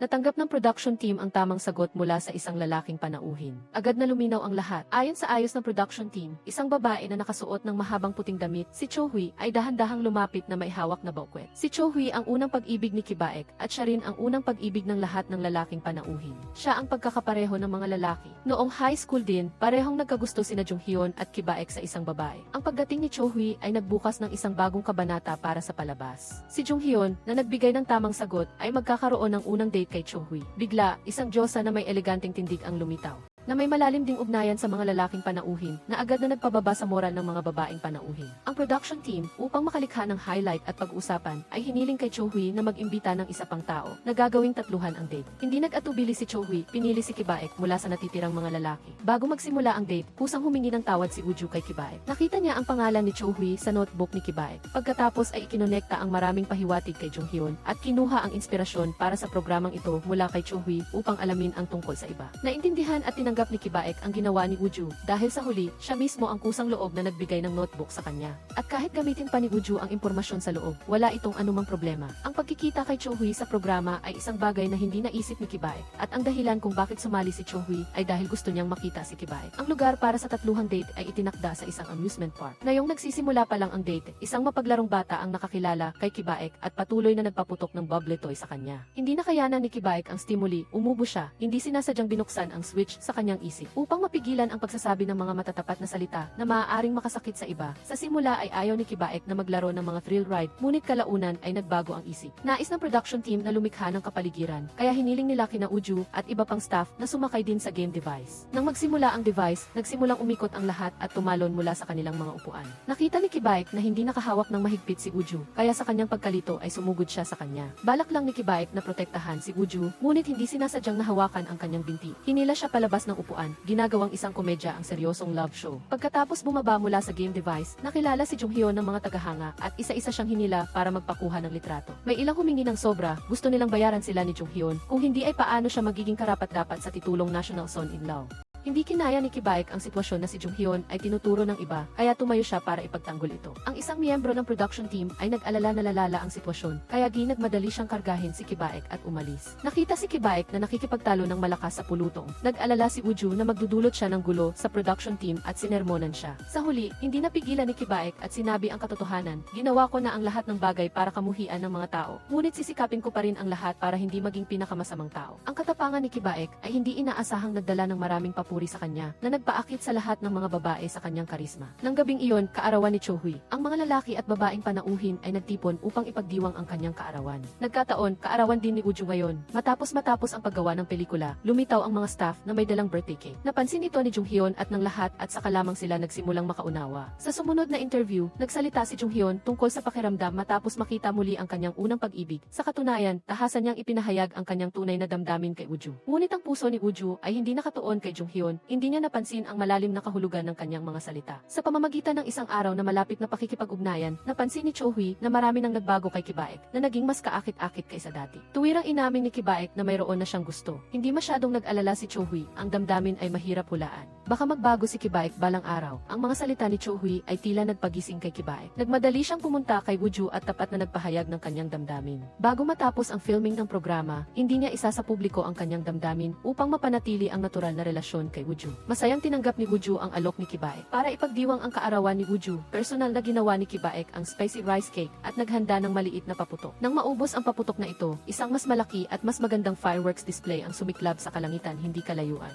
Habang pinapanood ni Woo Joo ang magagandang paputok, naramdaman ni Kibaek na mas maganda ang babae sa harap niya kaysa sa mga paputok. Sa mismong sandaling ito, isang hindi inaasahang pangyayari ang naganap sa programa. Isang babaeng panauhin ang umalis dahil sa galit. Nagpasya ang production team na pansamantalang piliin si Woo Joo bilang kapalit na babaeng panauhin. Kusang sinabi ni Jung Hyun kay Kibaek na sila ni Woo Joo ay dating magkasintahan. Ang lalaking sumali sa reality show ay muling nagkita ng kanyang unang pag-ibig. Hindi niya inasahan na ang magandang unang pag-ibig ay isang tuso at mapanlinlang na babae. Gumamit siya ng panlilinlang upang pilitin ang lalaki na makipag-date sa kanya. Dahil gusto niyang protektahan ang programa laban sa pagkasira ng kalaban, napilitan siyang sumuko. Ang editor, si Woo Joo, ay kumuha ng inspirasyon mula sa notebook na ibinigay ni Kibaek at nag-isip ng ideya para sa isang reality show tungkol sa pag-ibig. Inimbitahan niya sina Kibaek at Jung Hyun na sumali, pati na rin ang common first love ng mga lalaking panauhin. Naakit ang first love sa karisma ni Kibaek at gusto pang lumalim ang relasyon nila. Ito naman ang nagpa-realize kay Kibaek na si Woo Joo ang tunay niyang mahal. Upang maiwasan ang awkward na sitwasyon para sa kanilang dalawa, nagpa siya si Kibaek na aminin ang kanyang damdamin kay Woo Joo pagkatapos ng programa. Ngunit sa mismong sandaling ito, ibinunyag ni Jung Hyun sa lahat na sila ni Woo Joo ay dating magkasintahan. Para kay Woo Joo, mayroon si Jung Hyun ng sariling mga plano. Ang isa sa mga babaeng panauhin, si Yoo Yeong, ay umalis dahil sa galit. Sa simula, binalak ng production crew na lumikha ng isang love triangle sa pagitan niya, ni Kibaek, at ni Jung Hyun upang makalikha ng paksa at highlight para sa programa. Ngayon na umalis na ang female lead, kusang ipinakilala ni Jung Hyun si Woo Joo, ang kanyang ex-girlfriend, upang pumalit. Determinado si Woo Joo na gawing matagumpay ang programa at nagpa siyang tanggapin ang proposal na ito. Upang maiwasan ang hinala, pumayag siyang alisin ang kanyang pangalan mula sa listahan ng chief editor at production crew. Nag-alala si Kibaek na hindi masanay si Woo Joo sa buhay sa harap ng kamera. Pinapaalalahanan siya na hindi ito laro. Ang mga tao sa entertainment industry ay hindi tinatawag na mga bastardo ng walang dahilan. Ginamit ni Kibaek ang kanyang karanasan upang bigyan ng payo si Woo Joo. Kung nakakaramdam ng kaba sa harap ng kamera, ipikit ang mga mata at isipin ang mga masasayang bagay kamakailan. Sa paghihikayat at suporta ni Kibaek, nakaramdam ng init si Woo Joo sa kanyang puso. Ngunit hindi niya inasahan na minamaliit niya ang hirap ng pagiging babaeng panauhin sa programa. Ito ang unang pagkakataon na lumabas si Woo Joo sa harap ng kamera at labis siyang nailang. Sa harap ng pagkaing dinala ng lalaking panauhin, sinubukan niyang lumikha ng isang kapaligiran, ngunit naging mailap. Kusang tumulong si Woo Joo sa pagkuha ng kanin, ngunit nahulog ito sa damit ng panauhin, at paminsan-minsan ay sumulyap sa kamera na may tingin ng takot. Gayunpaman, hindi ito nangangahulugang hindi angkop si Woo Joo para sa papel na ito. Malinaw na nakita ng film crew na palaging binibigyang pansin ni Kibaek at Jung Hyun ang mga aksyon ni Woo Joo. Kung hindi nila siya pinoprotektahan, bibigyan naman nila siya ng basang tuwalya. Sa susunod na bahagi ng laro, kailangan ng mga lalaki na pumili ng isang bagay mula sa mga gamit ng mga babae na gusto nila. Pagkatapos nilang pumili, otomatiko silang bubuo ng mga koponan. Pagkatapos pumili ng lahat, nakita ni Jung Hyun na mayroon pang pendant na hugis pusa sa basket. Naalala niya na ito ang bagay na kumakatawan sa unang pag-ibig kaya iniwan niya ito para kay Kibaek. Nang matanggap ni Kibaek ang pendant, nagsimula siyang umiti ng palihim dahil siya lang ang nakakaalam na ito ay kay Woo Joo. Madaling naging magkasosyo sina Kibaek at Woo Joo at nagkaroon sila ng napakahusay na pagkakaisa. Sa laro ng motorsiklo sa dalampasigan, nanguna sila at nanalo. Nakita ang masayang ngiti ni Woo Joo, labis ding natuwa si Kibaek. Napakakaibig-ibig niya kapag masaya. Ang premyo ng laro ay isang date voucher at parehong gusto ni Woo Joo at Kibaek na manalo ito. Naglaro sila ng isang maliit na pribadong laro kung sino ang makakapaglagay ng mas maraming sticker sa mukha ng kalaban ang mananalo. Sinampal ni Woo Joo sa mukha si Kibaek at naglagay ng isang sticker dito. Pagkatapos noon ay hindi sinasadya siyang natumba sa ibabaw niya at nalagyan ng dalawang sticker sa kanyang mukha. Nanalo si Kibaek sa date voucher at lumingon upang imbitahan si Cho Hui na mag-date. Upang bigyan ng pagkakataon ang dalawa na magkasama ng pribado, baliw na nagbisikleta si Kibaek kasama si Cho Hui. Iniwan iniwan ang film crew sa likuran. Nang walang tao sa paligid, pinatay ni Kibaek ang microphone nilang dalawa at tinanong si Cho Hui kung bakit niya pinaalis si Yeong. Lumabas na walang nakakaalam, hindi sinasadyang narinig ni Kibaek si Cho Hui na ginamit ang katotohanan na mayroon talagang boyfriend si Yeong upang pilitin itong umalis sa programa. Kaya napilitang umalis si Yeong. Inakala ni Cho Hui na si Yeong ang unang nagsinungaling, hindi naging tapat sa production crew tungkol sa hindi na siya single. Alam ni Kibaek na ang programang ito ay ang buong puso ti kaluluwa ni na Woo at ng mga staff. Ayaw niyang sirain ni Cho Hui ang programa para sa personal na layunin. Napansin ni Cho Hui na sa mga babaeng panauhin, mayroong gusto si Kibaek. Ngunit hindi iyon siya at hindi rin si Yeong. Malamang na si Woo iyon. Pagsapit ng gabi, ang mga lalaki at babaeng panauhin ay nagtipon upang maglaro. Pinili ni Woo ang isang light pink dress na ipinadala ng kanyang ina. Isinama sa angkop na makeup, agad siyang naging pinakaprominenteng babae sa lugar. Tiningnan ni Kibaek si Woo na ganap na nagbago, hindi mapigilan ang ngiti sa kanyang mukha. Sa laro ng puzzle, ang babaeng panauhin ay tumulong na kumuha ng bloke na naglalaman ng unang impresyon at hiniling kay Kibaek na sabihin ang kanyang unang impresyon sa lahat ng mga babae. Walang malalim na impresyon si Kibaek sa dalawang babaeng panauhin. Naalala lang niya na ang isa sa kanila ay nagbigay ng pakiramdam na energetic at kaibig-ibig. Para kay Cho Hui, itinuring ni Kibaek na napakaganda niya. Tungkol kay Woo, ang taang babae, hindi sinasadyang binago niya ang buhay ni Kibaek sa isang aksidente. Ang laro ay nagpatuloy ng masaya. Si Cho Hui ay kumuha ng isang bloke na nagpapahiwatig ng karapatang magtanong ng anumang katanungan. Humarap siya at tinanong si Jung Hyun ng isang katanungan na ikinagulat ng lahat. Bakit kayo naghiwalay ni Woo? Nagsimulang alalahanin ni Jung Hyun ang nakaraan. 8 taon na ang nakalipas. Naghahanda si Woo upang ipagdiwang ang kanilang 3 anniversary kasama si Jung Hyun nang biglang dumalaw ang ina ni Jung Hyun. Narinig niyang balak pakasalan ni Jung Hyun si Woo at pumunta siya para alamin ang sitwasyon. Kaya naman, patuloy na ipinaliwanag ni Jung Hyun na ginawa niya iyon upang protektahan ang relasyon na ito. Iniiwasan ang chismis ng iba. Ngunit dahil nasaktan ang kanyang self-esteem, mariing nakipaghiwalay si Woo. Sa harap ng kamera, hindi binanggit ni Jung Hyun ang karanasang ito at binanggit lamang ito ng simple. Nang matapos ang laro, nagpadala ng text message ang film crew sa lahat ng panauhin upang kumpirmahin ang taong gusto nilang makipag-date kinabukasan. Kinabukasan, bago pa man nakapili si Kibaek, ay tinakot na siya ni Cho Hui. Kung hindi siya pipiliin ni Kibaek, sisirain niya ang programa. Nahirapan si Kibaek. Ipinikit niya ang kanyang mga mata at ang tanging lumabas sa kanyang isip ay ang mga alaalang pinagsamahan nila ni Woo. Pagkatapos kumpirmahin ang kanyang damdamin para kay Woo, naglibot si Kibaek sa buong isla, nagtungo at matapang na umamin ng pag-ibig kay Woo. Si Kibaek, na nawala ng kakayahang magsinungaling pagkatapos ng isang aksidente, ay nakahanap ng pakiramdam ng seguridad at tiwala sa buhay kay Woo. Sa pagkakataong ito, kailangan niyang protektahan siya. Nang piliin ang huling date, pinili ni Kibaek si Cho Hui kahit ayaw niya. Tiningnan ni Woo si Kibaek, na laging nag-aalinlangan, naalala niya ang payo ni Kibaek, ipikit ang mga mata at isipin ang mga masasayang bagay. At naisip niya ang gabi na magkasama silang nanood ng matingkad na paputok. Pagkatapos matukoy ang kanyang tunay na iniisip, nagpa siya si Woo na huwag pumili ng sinuman. Pagkalipas ng 1 buwan, natapos na ang filming ng lahat. Isang gabi, nag-usap si Kibaek at Woo tungkol sa dahilan kung bakit niya sa huli pinili si Cho Hui. Saka lamang naintindihan ni Woo na marami siyang isinakripisyo para sa kanya. Hindi niya mapigilan ang sarili na ipahayag ang kanyang damdamin kay Kibaek at kusang hinalikan siya. Pagkatapos ng maraming araw, sa wakas ay nasabi na nila ang kanilang mga iniisip sa isa't isa. Niyakap ni Kibaek ang ulo ni Woo at gumamit ng malalim na halik upang ipakita ang kanyang pag-ibig. Ang inosenteng lalaki ay nakatanggap ng halik mula sa kanyang dream girl, ngunit hindi pa rin niya matukoy ang romantikong relasyon sa kabilang partido. Ang lalaking ito ay labis na nagpapahalaga sa relasyong ito at gustong mag-propose na mag-date sila ng formal bilang isang magkasintahan. Sa kasamaang palad, ang kanyang dream girl ay nakayakap sa ibang lalaki. Nang maghalikan si Kibaek at Woo, pareho silang medyo nailang. Habang naghahanda si Kibaek na sabihin ang isang bagay, nagmamadaling gustong umuwi si Woo. Ang mga salitang gustong sabihin ni Kibaek ay naantala. Hindi pa rin formal na nakumpirma ng dalawa ang kanilang relasyon at nasa uncertain stage pa rin sila. Sisikapin ni Woo na magbihis ng maganda at magpakita sa harap ni Kibaek na parang nagkataon lang. Pagkatapos maghalikan, pareho silang naging mailap. Napansin ni Kibaek na may tila isang bagay sa mukha ni Woo at tinitigan ang kabilang partido. Naalala niya ang halik kagabi. Hindi pa nasabi ni Kibaek ang kumpirmasyon sa relasyon. Muli siyang inabala ni Woo. Nagpalit ng paksa si Kibaek at nag-usap sila tungkol sa isang love variety show. Pagkatapos ng show, ipinagpatuloy ni Woo ang pagsusulat ng script para sa isa pang food program. Wala ang pangunahing host dahil sa sakit, kaya parang mga langgam sa kawali ang buong production crew. Nakatanggap si Kibaek ng text na parang isang tagapagligtas na nahulog mula sa langit. Hindi niya alam ang gagawin kaya nagsuot siya ng suit. Ipinaalala ng staff kay Kibaek na malaya siyang magrekomenda ng mga restaurant. Tinandaan ni Kibaek ang sinabi ni Woo at ipinakita ang kanyang tunay na sarili. Pagkatapos, pumasok siya sa restaurant para ihanda ang advertisement para sa may-ari, isang matandang babae na hindi maganda ang ugali. Inutusan si Kibaek na umupo. Tinikman ni Kibaek ang pagkain, napansin na sobrang matigas ang tadyang, sobrang anghang ng sarsa, at tanging sa panlabas na anyo lang umasa para makaakit ng mga kumakain. Naalala ni Kibaek ang kanyang mga araw sa kolehiyo, madalas siyang pumunta doon kasama ang kanyang mga kaibigan para kumain. Noong panahong iyon, mabait at palakaibigan ang may-ari at ang pagkain ay napakasarap. Tinikman ni Kibaek ang isang piraso ng inasnad na labanos at ang lasa ay eksaktong katulad noong araw. Nang marinig ni Kibaek ang mga lumang kwento, nagbago ang saloobin ng may-ari ng 180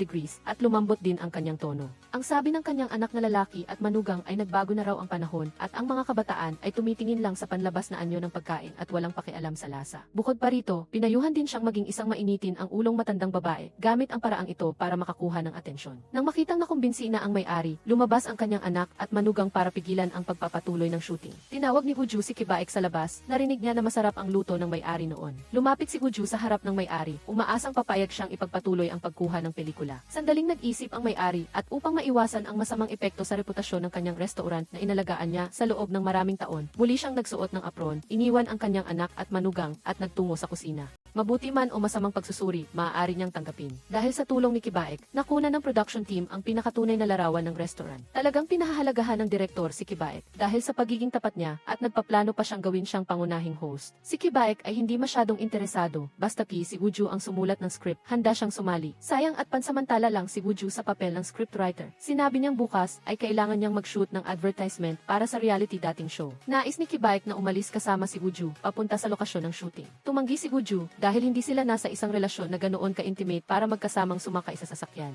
Ang bagong love program ay kakalabas lang at sila ay may usap-usapan na may relasyon na maaaring makaapekto sa rating ng programa. Kailangang maging mahinahon, prangkang sinabi ni Kibaek na hindi niya maitatago ang kanyang damdamin para sa kanya. Ano man ang mangyari, umaasa si Kibaek na maaari nilang harapin ito ng magkasama. Gayunpaman, si Wooju ay nakaramdam pa rin ng pagkabalisa, ayaw kumpirmahin ang relasyon. Kinabukasan, dumating sa set ang mga lalaki at babaeng guest ng reality show para magpalit ng damit. Nakita ni Wooju si Cho Hui sa dressing room at maingat siyang tinanong kung bakit niya pinilit si Kibaek na pumili. Inalis ni Cho Hui ang kanyang inosenteng maskara, ayaw na si Wooju ang pumunta at siraan siya. Nang formal na ang shooting, nag-shoot sina Wooju at Junghyun ng promotional video ng magkasama. Nakita ni Junghyun na nahulog ang sapatos ni Wooju, kaya yumuko siya para tulungan siyang isuot ito. Napansin ng lahat na may damdamin pa rin si Junghyun para kay Wooju. Nang makita ito, agad na nagselo si Kibaek at naglabas ng galit sa pagbayo ng rice cake. Nagtipon-tipon ang lahat para gumawa ng tradisyonal na puffed rice cake. Tanging si Kibaek lang ang gumawa ng hugis puso para sa cake. Tahimik na nagpapahayag ng pag-ibig kay Wooju. Tinanong siya ni Junghyun kung ginawa niya ba iyon para kay Cho Hui. Agad itong itinanggi ni Kibaek. Ngumiti si Wooju ng pilit at tumulong para ilipat ang paksa. Nang matapos ang shooting, ibinigay ng manager ni Junghyun ang calling card kay Kibaek. Umaasang magkakaroon sila ng pagkakataong magtrabaho ng magkasama. Nang makaalis na ang lahat, sa wakas ay nagkaroon si Kibaek ng pagkakataong makisakay kay Wooju. Naiinis si Wooju sa halos pagkakabunyag ng mga nangyari ngayon, ngunit hindi ito problema kay Kibaek dahil iniisip ng lahat na sina Wooju at Junghyun ang magkasintahan at magkapareho pa sila ng damit noong nag-shoot. Narinig ni Kibaek na nagselo siya, kaya kusang loob niya itong hinila sa isang photo booth sa tabi ng daan para magpicture ng magkasama. Ang puso ni Kibaek ay tila namumukadkad, dahan-dahang umupo si Kibaek at sinubukang halikan si Wooju, ngunit pinigilan siya nito. Sabi ni Wooju, hindi pa sila ganoon kabilis umabot sa ganoong hakbang, sa halip ay nag-heart sign sila para sa litrato. Sa pagtingin sa larawan na nailipat na sa telepono, parang namumukadkad ang puso ni Kibaek at tahimik niyang hinawakan ang kamay ni Wooju. Sandali lang silang nagkahawak kamay at biglang nakasalubong nila ang tatay ni Kibaek. Nagkunwari ang tatay na hindi nakakita at para maiwasan ang awkwardness sa kanilang dalawa, nagkunwari siyang nagsasanay ng taichay habang nasa tawag. Nagpaalam si Wooju sa matanda at dali-daling umalis. Sa unang pagkakataon na nakita ng tatay si Kibaek na naging malapit sa isang babae, tinanong niya kung kumpirmado na ba ang kanilang relasyon. Hindi alam ni Kibaek kung paano sasagot at bigla siyang nakaramdam ng isang di nakikitang kalungkutan.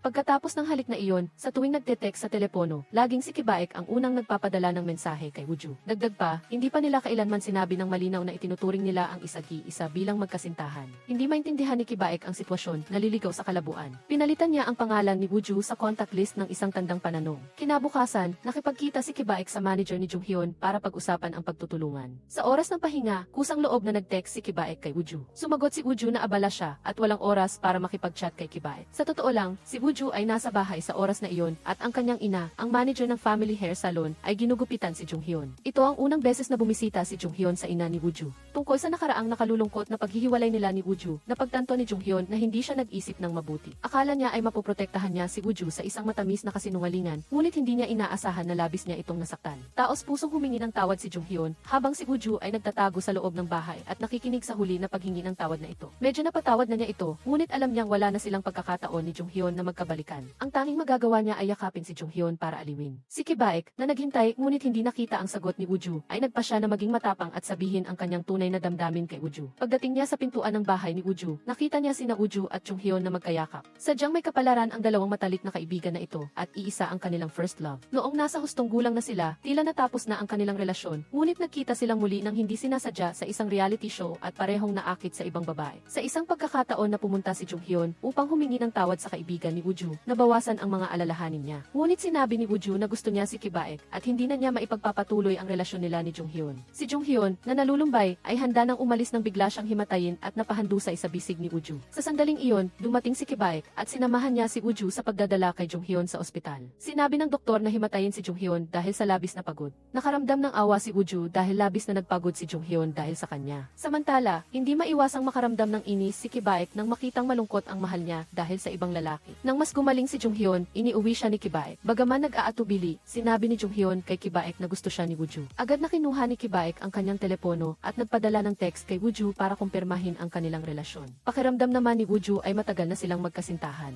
Labis na masaya si Kibaek at sinimulan nila ni Wooju ang isang matamis na relasyon. Ang mas nagpa-excite pa kay Wooju ay ang pilot viewing rate ng reality dating show ay lumampas na sa 0%.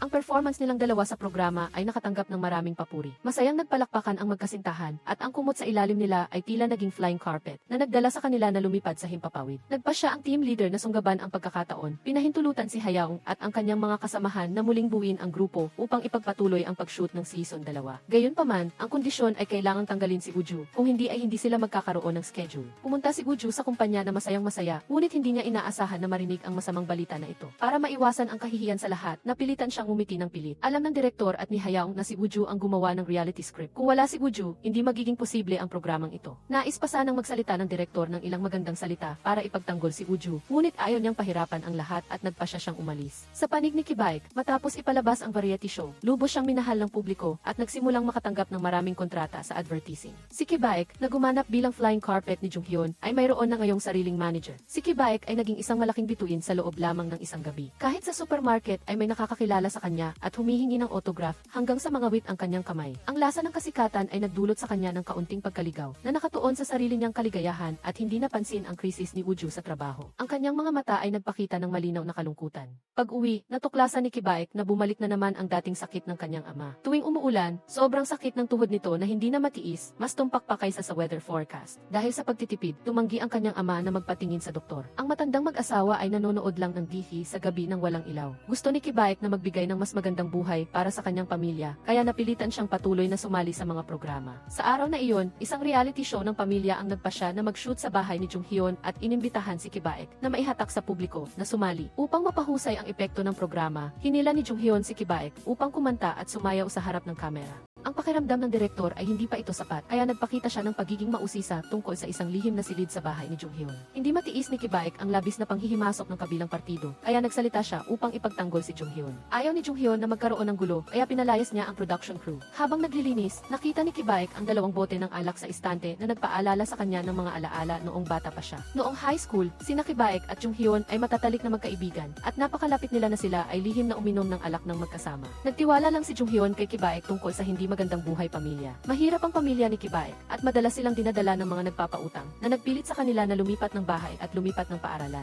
Pag-alis ni Kibaek, unti-unting lumabo ang kanilang relasyon. Noong panahong iyon, wala sa kanila ang nag-akala na sa huli ay ibig sila sa iisang babae, si Wooju. At ngayon, si Wooju ay nag-aalala tungkol sa kanyang trabaho. Gusto niyang lumikha ng isang bagong script, ngunit hindi makahanap ng inspirasyon. Sinubukan niyang humingi ng tulong sa ilang mga dating kasamahan, kabilang si Director Han, upang magpatuloy bilang scriptwriter para sa programa. Ngunit interesado lang ang direktor sa kasalukuyang kasikatan niya at gusto siyang imbitahan bilang guest. Si Wooju ay balisa, umuwi at uminom kasama ang kanyang ina. Nagsimulang magbalik tanaw ang kanyang ina sa nakaraan na hindi siya ang tunay na ina ni Wooju kundi ang adoptive mother niya. Ilang taon na ang nakalipas, nang walang kamag-anak at walang masandalan, nawalan siya ng pag-asa sa buhay at nagkaroon pa ng kakaibang sakit. Sa pinakadesperadong araw, nakilala niya ang batang si Wooju. Si Wooju ay wala ring sinuman sa tabi niya at walang kamag-anak na naghahanap. Naawa ang adoptive mother sa bata, kaya inanyayahan niya itong kumain. Sa paglipas ng mga araw, hindi na natiis ng adoptive mother na iwan ang kaibig-ibig na si Wooju at mula noon, namuhay na sila ng magkasama bilang mag-ina. Kamakailan, isang babae na may birthmark sa kamay ang madalas bumibisita sa hair salon ng adoptive mother. Pagdating ni Wooju sa pinto ng bahay, nakasalubong niya rin ang babae.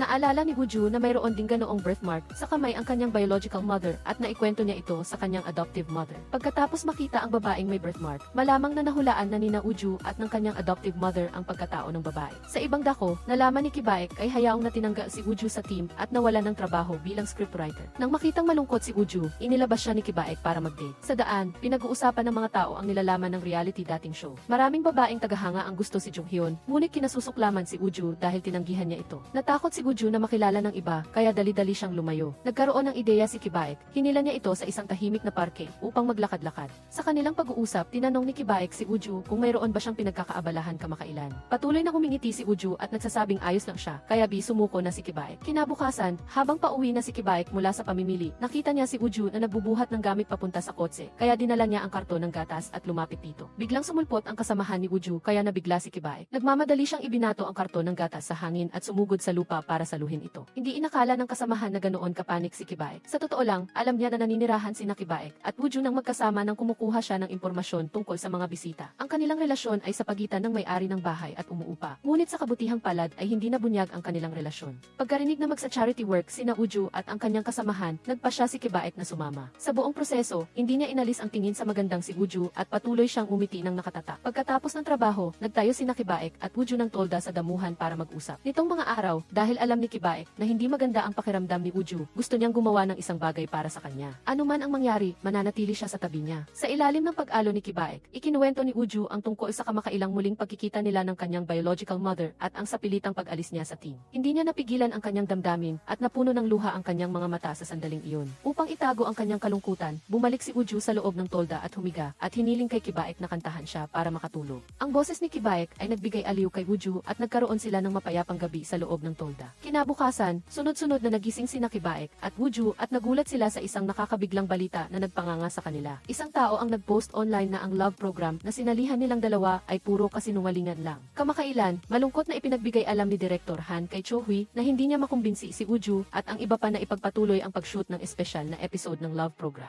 Ipinagyayabang ni Cho Hui na maganda ang relasyon niya kay Kibaek at madalas niya itong binabanggit sa kanyang mga live stream. Sa telepono, nag-usap sina Director Han at Kibaek. Nagpahayag si Kibaek na hinding-hindi na siya sasama kay Cho Hui sa programa. Nagalit si Cho Hui dahil dito. Ang lalong nagpagalit kay Cho Hui ay nang hindi sinasadyang makita niya ang larawan ni Kibaek at Wooju na magkasama. Biglang sumiklab ang galit sa kanyang puso. Inisip niya na si Wooju ay mapanling lang dahil hindi niya makuha ang lalaking gusto niya ay handa siyang gumawa ng kasinungalingan para sirain ang iba. Sina Kibaek at Wooju ay halos kumpirmahin pa lang ang kanilang relasyon at agad na silang naharap sa isang malaking krisis. Si Cho Hui, nang hindi nakuha ang pag-ibig ni Kibaek at nakita niyang magkasundo sila ni Wooju, umiyak sa isang live broadcast na hindi niya boyfriend si Kibaek. Sa halip, magkasintahan na raw sila ni Wooju bago pa man sumali sa love program. Bilang chief scriptwriter ng programa, inabuso raw ni Wooju ang kanyang personal na kapangyarihan para tulungan si Kibaek, na isang hindi kilalang tao, na makasali sa programa. Pagkatapos, dahil sa selos, pinalayas daw ni Wooju ang babaeng guest na si Yu Yeong, na interesado kay Kibaek, at siya mismo ang nag-orkestra ng dramang ito. Pagkatapos, umalis si Cho Hui papuntang France at wala nang makakita sa kanya. Walang ebidensya para pabulaanan, kahit pa magsalita at linawin ni Kibaek at Wooju, mas lalo lang gugulo ang sitwasyon. Hindi nagtagal, naging mainit na paksa ang insidenteng ito online at maraming netizen ang naawa kay Cho Hui. Sa internet, sina Kibaek at Wooju ay walang awang nilay at maging ang mga advertisement photo ni Kibaek sa mga bus stop ay nilagyan ng graffiti. Nagbigay ng payo ang management company ni Kibaek na kung tatanggapin lang niya ang isang panayam at kukumpirmahin na wala silang relasyon ni Wooju, maaaring matapos na ang iskandalong ito. Nag-aalangan si Kibaek at sa harap ng mga malisyosong komento sa internet, plano niyang umalis sa social media upang hindi na niya ito makita at maramdaman. Ang kanyang ama na hindi makatiis na makita ang kanyang anak na ininsulto.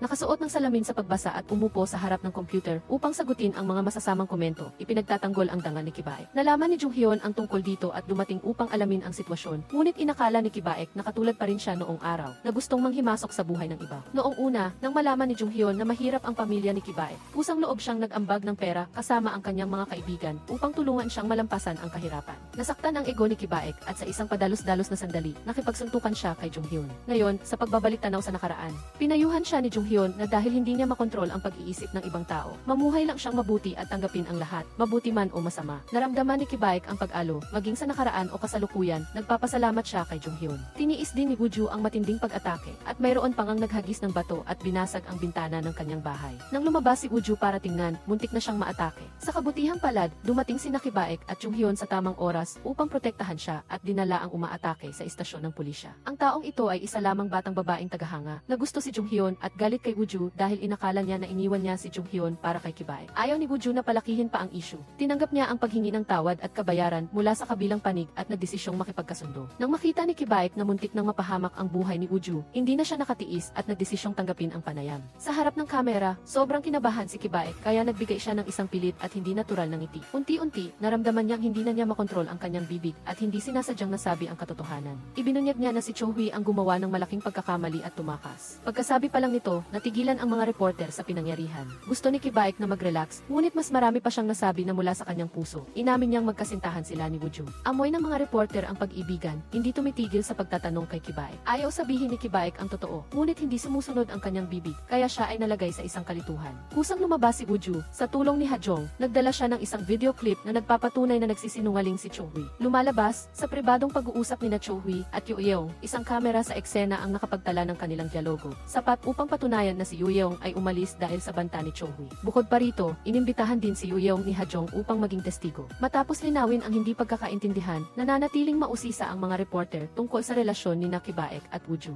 Diretsahan sinabi ni Kibaek na gusto niya si Woo-ju. May kumpiyansang hinawakan niya ang kamay ni Woo-ju at ipinaliwanag na nagsimula silang mag-date matapos ang programa. Pagkatapos, ang komunidad sa online ay hati sa naniniwala sa sinabi ni Kibaek at sa hindi naniniwala. Hindi nagtagal, ang ibang mabibigat na balita ay bumalot sa drama ni Cho-hui. Bumalik sa normal ang buhay ni Kibaek at Woo-ju. Nang balikan nila ang nangyari kahapon, natuklasan nila na nawawala ang switch sa katawan ni Kibaek. Kapag hinawakan ni Woo-ju ang dibdib niya, automatiko pa rin niyang sasabihin ang katotohanan. Ang kawalan ng switch ay nangangahulugang patuloy na magsasalita si Kibaek ng mga bagay na hindi makontrol. Narinig ng kanyang personal na doktor ang tungkol sa kalagayan at inaliw si Kibaek na walang sinuman ang makapagsasabi tungkol sa kinabukasan. Ang mabuhay ng maayos araw-araw ang pinakamahalaga. Nagbalik tanaw si Kibaek habang umuuwi, nakita ang kanyang pamilya na abala sa buhay araw-araw, kaya nagdesisyon siyang siya mismo ang magbayad para sa isang bakasyon sa resort para sa buong pamilya. Kinaumagahan, pumunta si Kibaek sa rooftop at nakita si Woo-ju na malalim na nakatingin sa isang piraso ng papel. Nakasulat doon ang impormasyon sa pakikipag-ugnayan ng kanyang biological na ina. Kamakailan, madalas na dumadaan ang biological na ina ni Woo-ju sa hair salon ng kanyang adoptive na ina. Kung paano harapin ang sitwasyong ito at labis na naguguluhan. Inalok ni Kibaek na sandalan siya ni Woo-ju sa kanyang balikat. Hinikayat siyang sundin ang tawag ng kanyang puso. Ano man ang mangyari, lagi siyang nasa tabi niya. Sa araw ng pag-alis para sa bakasyon, abala si Kibaek sa trabaho, kaya pinayagan niyang mauna ang pamilya, habang siya ay nagmaneho kasama ang mga kaibigan sa bundok para sa programa. Ang nakakagulat ay, ang co-host ay si Park Jin-bok, na minsan ay pinintasan ng matindi ni Kibaek. Si Park Jin-bok, na dating mayabang at tinutulan ng husto, na naging sanhi ng paghina ng kanyang karera, ay nagbago na ngayon, mas mapagkumbaba sa kanyang pamumuhay. Nang makita niyang muli si Kibaek, masigla niya itong binati. Pagdating ng tanghalian, inutusan si Kibaek na pumasok sa kulungan ng manok upang kumuha ng mga itlog. Dahan-dahan siyang lumapit, kinuha ang mga itlog at mabilis na umatras sa ligtas na lugar. Sa pangalawang pagkakataon, gusto ni Kibaek na mabilis na matapos ngunit tumakbo ang mga manok mula sa gilid. Labis siyang natakot na lumikha ng magandang epekto para sa programa. Pagkatapos ng tanghalian, umakyat ang lahat sa bundok kung saan mayroong isang puno ng mansanas na tinamaan ng kidlat ngunit nakatayo pa rin. Nagsimulang magmuni-muni ang lahat. Ang buhay ay laging puno ng mga bagyo at unos, ngunit kailangan pa ring subukang mabuhay at maging mas malakas. Naramdaman ni Kibaek na napatibay ang loob, umaasa na magiging mas mahusay ang buhay sa hinaharap. Samantala, masiglang umaalis ang pamilya ni Kibaek. Walang sinuman ang umasa na isang malaking truck ang dumidiretso sa kanila. Ang pamilya ni Kibaek ay naaksidente sa kotse habang papunta sa biyahe. Nagmadali si Kibaek sa ospital. Ang ama at dalawang nakababatang kapatid ay bahagya lamang nasugatan. Tanging ang ina, na nagmamaneho noong oras na iyon ang nananatiling malubhang na sugatan at nasa koma. Dahil sa labis na pagkawala ng dugo, malaking tanong pa rin kung magigising pa ang ina. Si Kibaek ay nakatayo sa labas ng intensive care unit ng ina, naghihintay ng himala. Dumating din si Wooju sa ospital upang bumisita at nakita niyang bumalik sa sarili si Kibaek. Gumaan din ang kanyang pakiramdam. Patuloy na iginiit ni Kibaek na ayos lang siya at pagkatapos ihatid si Wooju pa uwi. Pumunta siya sa management company upang humingi ng advance na pera mula sa kontrata. Dahil hindi pa nagigising ang ina, kailangang akuin ni Kibaek ang responsibilidad ng pamilya at humanap ng paraan upang mapanatili ang buhay ng buong pamilya. Nang marinig ng mga kaibigan ang balita, sinubukan nilang mag-ipon ng kaunting pera para kay Kibaek. Umaasang malalampasan nila ang paghihirap sa lalong madaling panahon. Alam ni Wooju na siguradong nag-aalala si Kibaek, kaya inanyayahan niya itong pumunta sa bahay niya upang magpahinga. Plano ni Kibaek na kumuha pa ng mas maraming trabaho, tiyak na magiging abala siya sa lalong madaling panahon. Gusto ni Wooju na bawasan ang stress ni Kibaek, kaya siya mismo ang naghugas at nagmasahe ng ulo niya. Maya-maya, mahimbing na natulog si Kibaek. Mahinahong hinalikan ni Wooju ang kanyang noo. Maingat na inalis ang sabon sa buhok at pinawi ang madilim na ulap sa kanyang puso. Nakabawi si Kibaek at nagsimula sa isang abalang schedule ng trabaho. Hanggang di maaari siyang kumita ng pera, tinanggap pa niya ang trabaho bilang host ng programa ng mga bata. Ang clone sa mga kaganapan ay laging nakangiti. Nakita niyang natutuwa siya nang makita niyang tumatawa ang mga tao habang tinitingnan siya. Nagbigay inspirasyon iyon kay Kibaek. Nagpadala siya ng isang selfie kay Wooju na may maliwanag na ngiti. Nakita niyang matapang na hinarap ng kanyang minamahal ang kahirapan. Naramdaman ni Wooju ang kaaliwan at naglakas loob din siyang makipagkita sa kanyang biological na ina na nag-iwan sa kanya noong bata pa siya.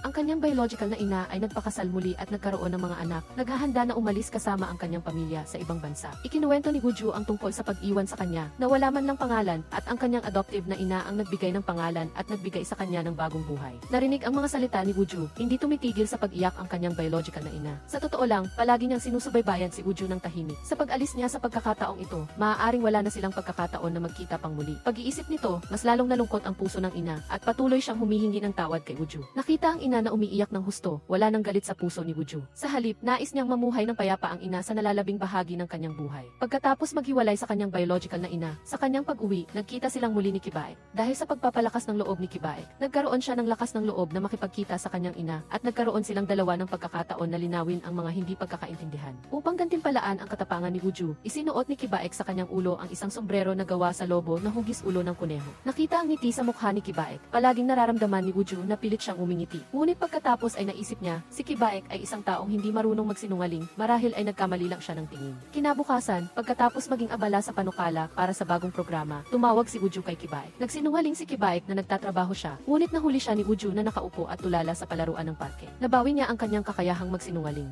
Sa harap ng pagdududa ni Wooju, inamin ni Kibaek na pagkatapos ng aksidente ng kanyang ina, bigla siyang bumalik sa normal. Sinuri ng doktor na marahil sa simula, dahil sa aksidente kaya siya napilitang magsalita ng totoo. Ngunit ngayon ay natural nang makapagsinungaling si Kibaek. Maaaring ito ay ang likas na ugali na protektahan ang kanyang minamahal. Ayaw niyang mag-alala sila. Ang totoo ay ayon sa sinabi ng doktor, sinusubukan ni Kibaek na itago ang kahinaan sa kanyang puso. Hangga't mapoprotektahan niya ang mga tao sa paligid niya, handa siyang tiisin ang pressure at kalungkutan ng mag-isa. Napagtanto ni Wooju na nagpapanggap lang si Kibaek na maayos ang lahat, galit na sinaway siya.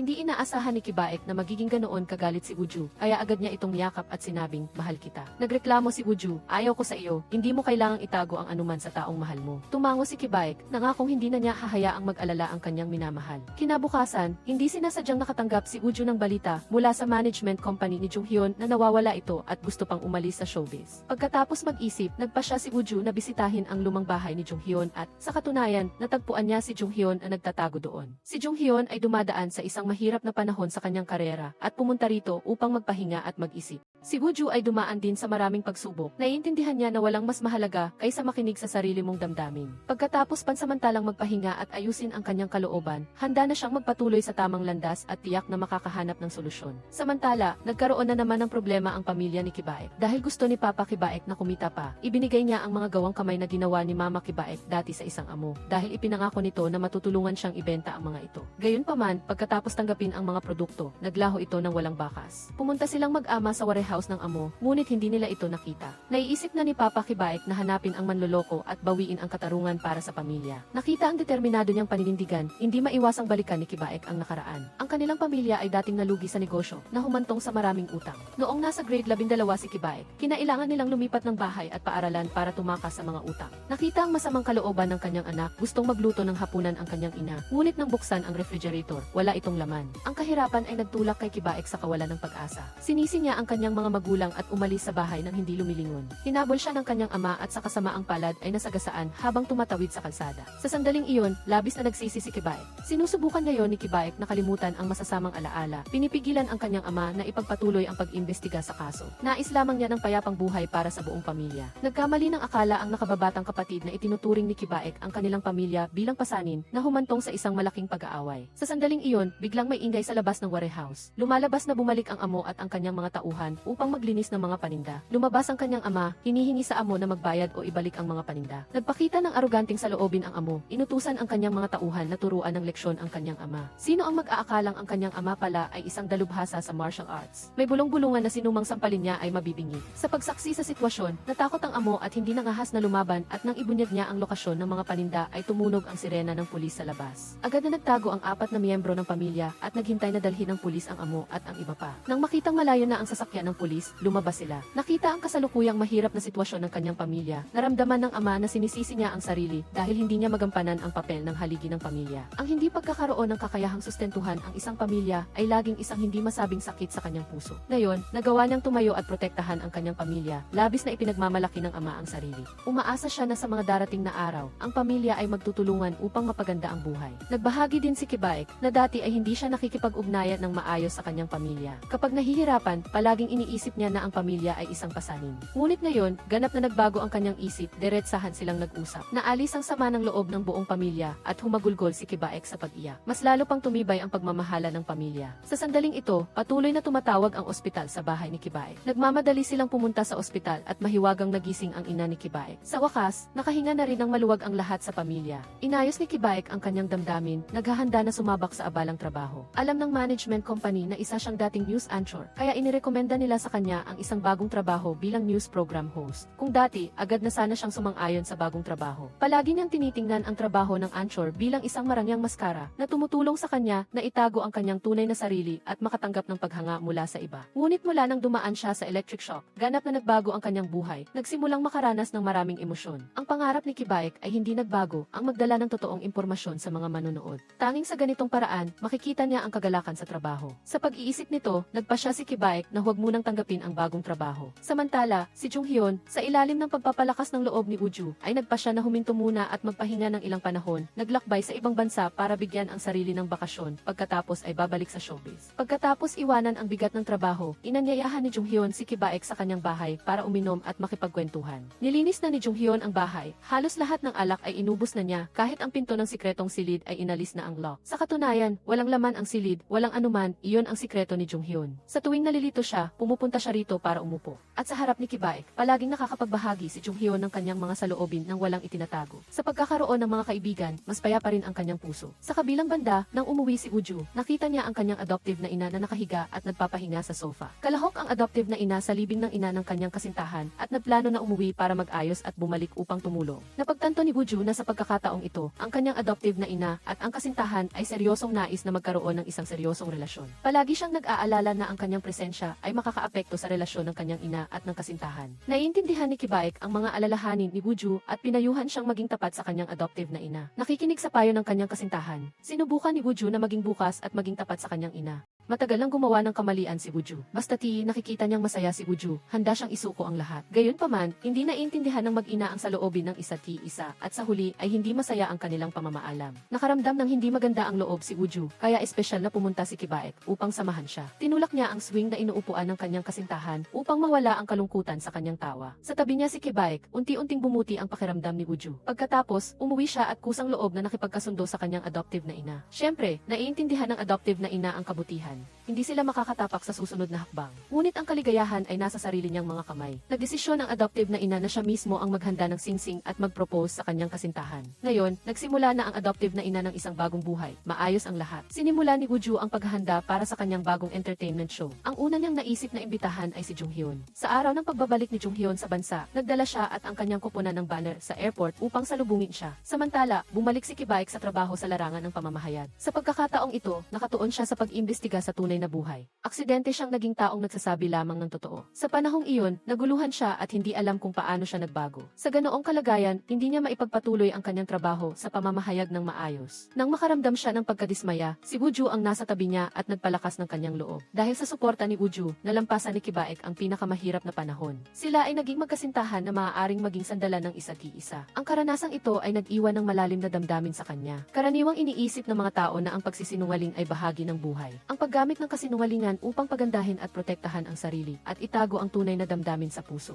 Ngunit habang lalo mo itong itinatago, lalo kang nakakaramdam ng kalungkutan. Kapag binitiwan mo ang kasinungalingan, namumuhay ng totoo sa iyong sarili, ipinapakita ang mga emosyon na matagal ng kinimkim, sinasabing pagod ka kapag nakakaramdam ka ng pagod, inaamin na takot ka kapag nakakaramdam ng takot, at nagpapahayag ng pagmamahal kapag umiibig sa isang tao. Ang buhay ay magiging mas magaan at mas malaya. Sa kanyang pag-ibigan kay Wooju, naintindihan ito ni Kibaek. Pagkatapos mapanood ang dula, inilabas niya ang singsing at nag-propose. Ang sandaling iyon ay ang pinaka-espesyal at pinakamahalagang oras ni Kibaek. Sa mahalagang panahong iyon, bawat sandali ay may anino ni Wooju. Ang pangalan ni Wooju ay kasing tunog ng universo. Umaasa si Kibaek na mananatili siyang universo ng kanyang buhay. At sa singsing ay nakaukit din ang aking universo. Isinuot ni Wooju ang singsing, maghahalikan na sana sila nang lumitaw ang gwardya at pinatay ang ilaw. Ipinaliwanag ni Kibaek na nag-propose lang siya sa kanyang kasintahan. Hindi nagalit ang gwardya at pinaalalahanan silang huwag kalimutang patayin ang ilaw pag-alis. Pagkatapos, binuksan muli ng gwardya ang ilaw at sumikat ang mga ilaw sa entablado na lumikha ng isang emosyonal na espasyo. Tinitigan ni Kibaek ang kanyang minamahal. Ang pag-ibig ay isang bagay na hindi maitatago. Mahigpit na niyakap ng magkasintahan ang isa't-isa at naghalikan. Ang kanilang kwento ng pag-ibig ay nagtapos, nagsimula sa kanila ang isang bagong paglalakbay.